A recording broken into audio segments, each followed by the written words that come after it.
Very good afternoon. আজকে আমরা যে টপিকটা আলোচনা করব, যে টপিকটা নিয়ে আমরা আজকে ডিসকাশন করব সেটা হচ্ছে ফ্যাক্টরস। ফ্যাক্টরস মানে কি? কিভাবে আমরা যেকোনো নাম্বারের ফ্যাক্টর বের করতে পারি এবং নাম্বারটি ছোট একটি নাম্বার হোক বা বড় একটি নাম্বার হোক। অর্থাৎ নাম্বারটি ধরো ৪ এর মতো একটি ছোট নাম্বার হোক বা নাম্বারটি ধরো ৫০৪ এর মতো একটি বড় নাম্বার হোক বা নাম্বারটি ধরো ১০২৪ এর মতো একটি বড় নাম্বার হোক। নাম্বারটি ছোট হোক বা বড় হোক, যেরকম নাম্বারই হোক, তার সমস্ত ফ্যাক্টর কিভাবে বের করা যেতে পারে, সেই নাম্বারের সমস্ত ফ্যাক্টর কিভাবে বের করা যেতে পারে, সেই নাম্বারের সমস্ত ফ্যাক্টর কিভাবে আমরা লিখে নিতে পারি, সেটা আমরা দেখব। তো ফ্যাক্টর মানে কি? আমি তোমাদেরকে আগের ক্লাসটা করানোর সময় এটা বলেছিলাম যে ফ্যাক্টর মানে হচ্ছে যে কোনো নাম্বারকে যে সমস্ত নাম্বার সম্পূর্ণরূপে ভাগ করতে পারে, সেই সমস্ত নাম্বারকে আমরা বলি ফ্যাক্টর। যেরকম আমি তোমাদেরকে বলেছিলাম যে ৪, ৪ কে কোন নাম্বার সমস্ত রূপে ভাগ করতে পারে? ৪ কে যদি আমি ১ দিয়ে ভাগ করি, হ্যাঁ, সম্পূর্ণরূপে ভাগ করতে পারবে। ৪ কে আমি ২ দিয়ে ভাগ করলে, হ্যাঁ, সম্পূর্ণরূপে ভাগ করতে পারবে। ৩ দিয়ে ভাগ করলে সম্পূর্ণরূপে ভাগ করতে পারবে না। আর ৪ কে আমি ৪ দিয়ে ভাগ করলে সম্পূর্ণরূপে ভাগ করতে পারবে। তাহলে ৪ কে ১, ২ আর ৪ ই সম্পূর্ণরূপে ভাগ করতে পারছে। তো আমরা কি বলবো যে ৪ এর ফ্যাক্টর কি হবে? ৪ এর ফ্যাক্টর হবে সেই সমস্ত নাম্বার যারা ৪ কে সম্পূর্ণরূপে ভাগ করতে পারছে, অর্থাৎ ১, ২ আর ৪। ঠিক আছে? সেরকমই ধরো 24, 24 কে সম্পূর্ণরূপে ভাগ করতে পারবে কোন নাম্বার? ১ পারবে, হ্যাঁ ১ পারবে। ২ পারবে, হ্যাঁ ২ পারবে। ৩ পারবে, না ৩ পারবে না। সরি ৩ ও পারবে। ৪ পারবে, হ্যাঁ ৪ ও পারবে। ৫ পারবে, না ৫ পারবে না। ৬ পারবে, ৬ পারবে। ৭ পারবে, না ৭ পারবে না। ৮ পারবে, পারবে। ৯ পারবে, পারবে না। তোমরা করে দেখবে। 24 কে তোমরা ৯ দিয়ে ভাগ করে দেখবে যে করতে পারে কি পারে না। সম্পূর্ণরূপে ভাগ করতে পারছে কি পারছে না। ১০ পারবে, না। ১১ পারবে, না। ১২ পারবে, হ্যাঁ ১২ ও পারবে। ১৩ পারবে, পারবে না। এরপরে আর কোনো নাম্বারই পারবে না। শেষে একমাত্র 24 ই থাকবে যে 24 কে সম্পূর্ণরূপে ভাগ করতে পারছে। তাহলে এবার আমাকে যদি লিখতে বলা হয় যে 24 এর ফ্যাক্টর কি? তার উত্তরে আমি লিখব যে 24 এর ফ্যাক্টর সেই সমস্ত নাম্বার যারা 24 কে সম্পূর্ণরূপে ভাগ করতে পারল। আর সেই সমস্ত নাম্বার বলতে আমি কি বোঝাতে চাইছি? যে 24 এর ফ্যাক্টর হলো factors of 24, ১ সম্পূর্ণরূপে ভাগ করতে পেরেছে, তাহলে ১ হবে, ২ হবে, ৩ হবে, ৪ হবে, ৫ পারেনি ভাগ করতে, হবে না, ৬ হবে, ৮ হবে, 12 হবে আর লাস্টে 24 হবে। তাহলে এই কটা নাম্বারই হচ্ছে 24 এর ফ্যাক্টরস, যারা 24 কে সম্পূর্ণরূপে ডিভাইড করতে পারল। এবার তোমাদের মনে একটা প্রশ্ন আসতে পারে যে এগুলো তো ছোট নাম্বার। এই নাম্বারগুলো তো খুব ছোট নাম্বার। তো এই নাম্বারগুলোকে তো আমি এইভাবে দেখে বলে দিতে পারি যে এই নাম্বারের ফ্যাক্টরস গুলো কি হবে। কিন্তু খুব বড় কোনো নাম্বার চলে আসলে আমি কিভাবে এটা করব?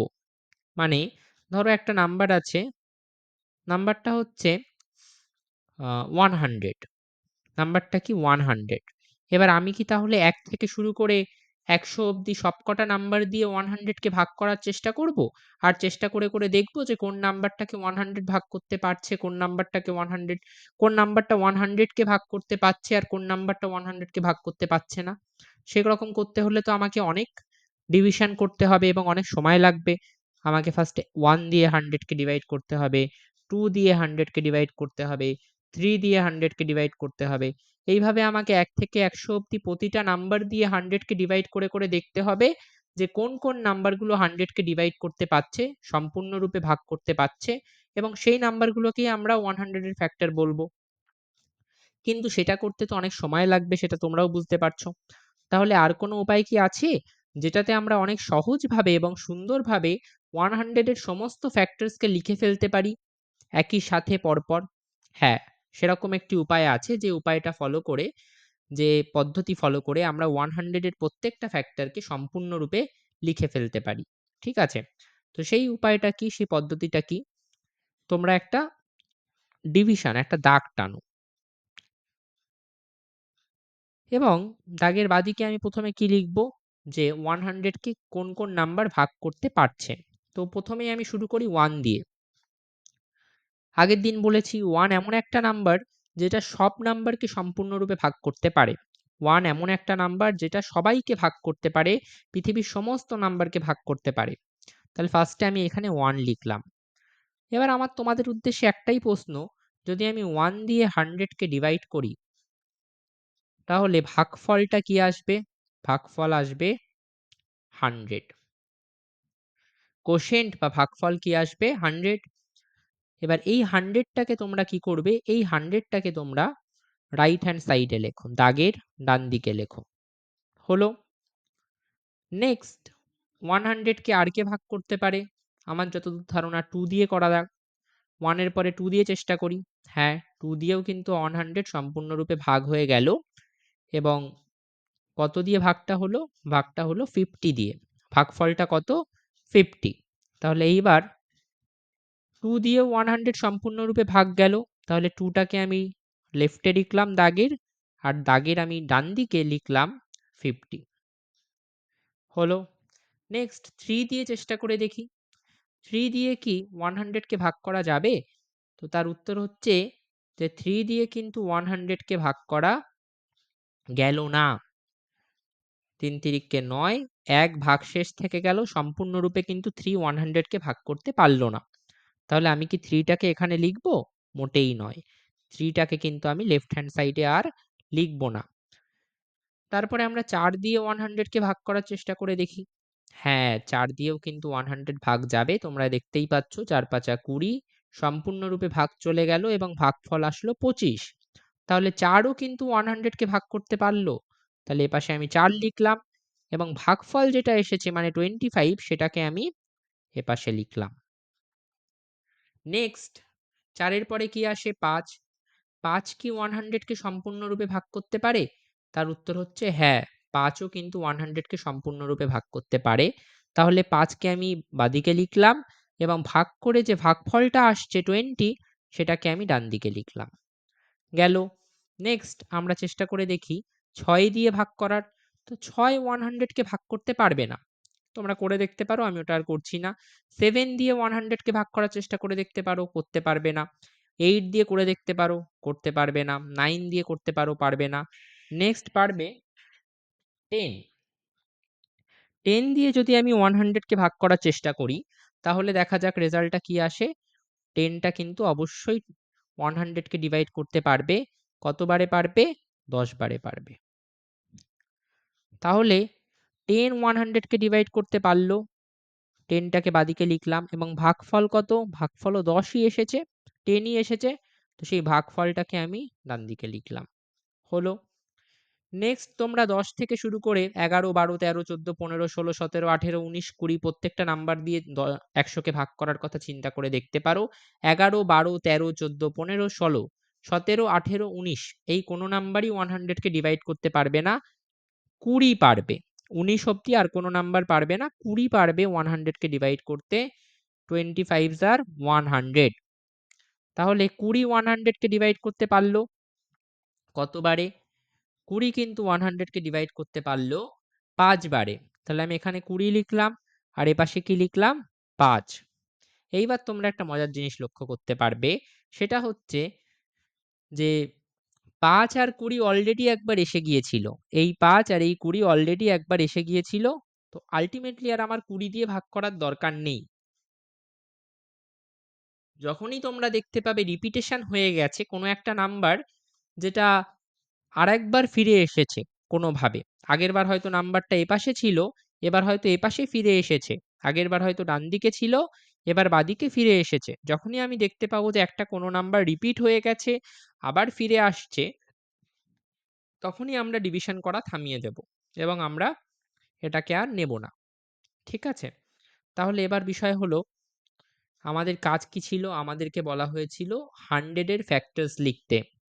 তো আমাদের কিন্তু খুব সহজেই 100 এর ফ্যাক্টরস গুলো বেরিয়ে গেল। কোনগুলো? 100 এর ফ্যাক্টরস কোনগুলো? তো তার উত্তর হচ্ছে যে এই যে নাম্বারগুলো বেরোলো 1, 2, 4, 5, 10, দাগের বাঁদিকের নাম্বারগুলো আগে লিখলাম। এবার দাগের ডান দিকের নাম্বারগুলো লিখতে পারো। 1, 2, 4, 5, 10, দাগের ডান দিকের নাম্বারগুলো লেখার সময় তোমরা নিচের দিক থেকেও লেখা শুরু করতে পারো, উপরের দিক থেকেও লেখা শুরু করতে পারো। অর্থাৎ নিচের দিক থেকে শুরু করতে বলতে তোমরা আগে 20, তারপর 25, তারপর 50, তারপর 100 ও লিখতে পারো। কেউ যদি চায় আমি আগে 100, 50, 25, 20 লিখবে, সেটাও লিখতে পারো। আমি নিচ থেকেই লিখছি। তাহলে ফার্স্টে 10 টা রিপিট হচ্ছে, তো 10 টা আমার লেখার দরকার নেই। 20 টা লিখবো। কোনো নাম্বারকে রিপিট করার দরকার থাকে না ফ্যাক্টর লেখার সময়। তো 10 টাকে আমি আর দ্বিতীয়বার রিপিট করছি না। 20 লিখলাম, 25 লিখলাম, 50 লিখলাম, আর লিখবো হচ্ছে 100। তাহলে এইভাবে আমরা খুব সহজেই কোনো নাম্বারের যাবতীয় ফ্যাক্টরস, সমস্ত ফ্যাক্টরস, সেই নাম্বারটা ছোট নাম্বার হোক, বড় নাম্বার হোক, সেই নাম্বারের সমস্ত ফ্যাক্টরসকে আমরা খুব সুন্দরভাবে একই জায়গায় লিখে ফেলতে পারি।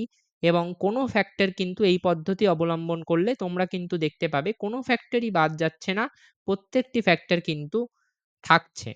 ঠিক আছে? আরেকটা এক্সাম্পল নেওয়া যাক। 100 এর লিখলাম। নেক্সট ধরো তোমাদেরকে আমি টাস্ক দিলাম যে রাইট দি ফ্যাক্টরস অফ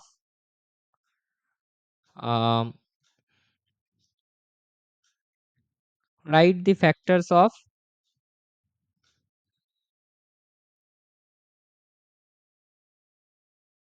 180। 180 সমস্ত ফ্যাক্টরস লেখো। সবার আগে তোমরা কি করবে? সবার আগে তোমরা একটা দাগ টানবে। দাগের ডান দিকে তোমরা কি লিখবে?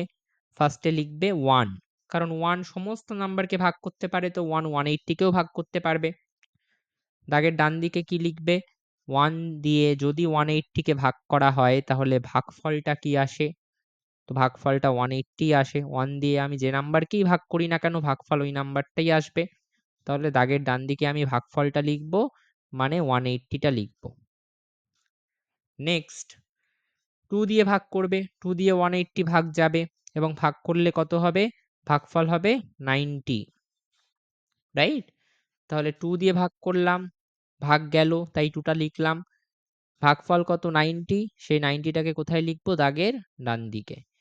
3 দিয়ে ভাগ করতে পারো, 3 দিয়েও 180 সম্পূর্ণরূপে ভাগ যাবে।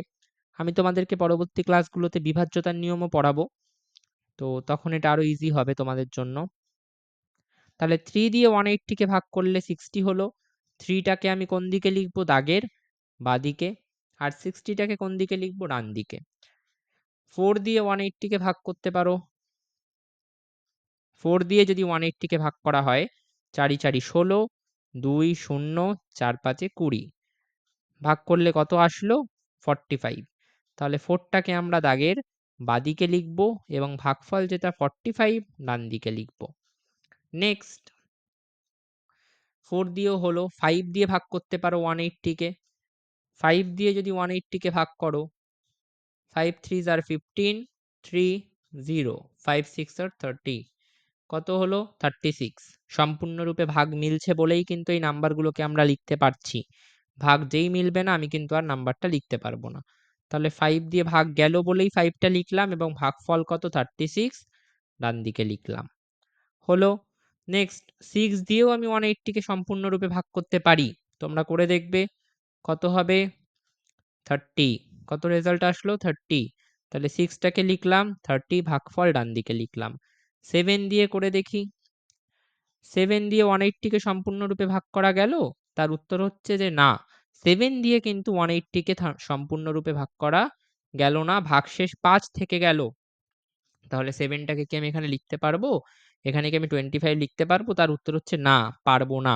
কারণ 7 দিয়ে 180 কে সম্পূর্ণরূপে ভাগ করা সম্ভব হয়নি। 8 দিয়ে 180 কে সম্পূর্ণরূপে ভাগ করা সম্ভব হবে না। তোমরা চাইলে করে দেখতে পারো। 9 দিয়ে হবে। তাহলে 9 দিয়ে করে দেখা যাক। 9 দিয়ে যদি আমি 180 কে সম্পূর্ণরূপে ভাগ করতে চাই, 9 দুগুণে 18, শূন্য এখানে নিচে চলে এসে উপরে চলে যাবে। মানে ভাগফল হচ্ছে 20, সম্পূর্ণরূপে ভাগ গেল। তাহলে 9 টাকে আমি এখানে লিখতে পারি আর ভাগফল 20 টাকে এখানে। 10 দিয়ে আমরা 180 কে সম্পূর্ণরূপে ভাগ করতে পারি কি? তার উত্তর হচ্ছে হ্যাঁ, 10 দিয়েও আমরা 180 কে সম্পূর্ণরূপে ভাগ করতে পারি। 10 দিয়ে যদি 180 কে ভাগ করো ভাগফল 18 হবে। ঠিক আছে? বা কেউ যদি চায় আমি এটাকে একটু ভেঙেও করে দিতে পারি ভাগটা, যে 10 ones are 10, 8, 0 টা নামলো, 10 8s are 80, 10 8 এ 80। সো সম্পূর্ণরূপে ভাগটা সম্ভব হলো। তাহলে 10 ও 180 কে সম্পূর্ণরূপে ভাগ করতে পারল। 10 টাকে এপাশে লিখলাম, ভাগফল 18 টাকে এপাশে। নেক্সট আর কোন নাম্বার আছে যেটা 180 কে সম্পূর্ণরূপে ভাগ করতে পারবে? 12। 11 পারবে না। 11 দিয়ে তোমরা চাইলে করে দেখতে পারো। বিভাজ্যতার নিয়মটা তোমাদেরকে পড়িয়ে দিলে এটা তোমাদের আরো পরিষ্কার হয়ে যাবে। 11 টা পারবে না 180 কে ভাগ করতে। 12 180 কে ভাগ করতে পারবে? তার উত্তর হচ্ছে হ্যাঁ, পারবে। সম্পূর্ণরূপে 12 কিন্তু 180 কে ভাগ করতে পারল। তাহলে কত? 12 লিখলাম, ভাগফল কত? 15 ডান দিকে লিখলাম। 13 পারবে না, 14 পারবে না। 15 কি 180 কে ভাগ করতে পারবে সম্পূর্ণরূপে? তার উত্তর হচ্ছে হ্যাঁ, 15 ও কিন্তু 180 কে সম্পূর্ণরূপে ভাগ করতে পারছে। 15 দুগুণে 30। তাহলে 15 ও 180 কে সম্পূর্ণরূপে ভাগ করতে পারল। তাহলে আমি এখানে 15 লিখলাম। আর ডান দিকে আমি কি লিখব? ডান দিকে আমি লিখব 12। কারণ 12 ভাগশেষ।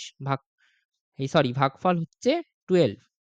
ভাগফলটাকেই আমরা দাগের ডান দিকে লিখি, তাহলে 12 লিখলাম ডান দিকে। কিন্তু এইবার ভালো করে লক্ষ্য করো, এই যে 15 এটা অলরেডি আগে একবার এইদিকে চলে এসেছে ডান দিকে।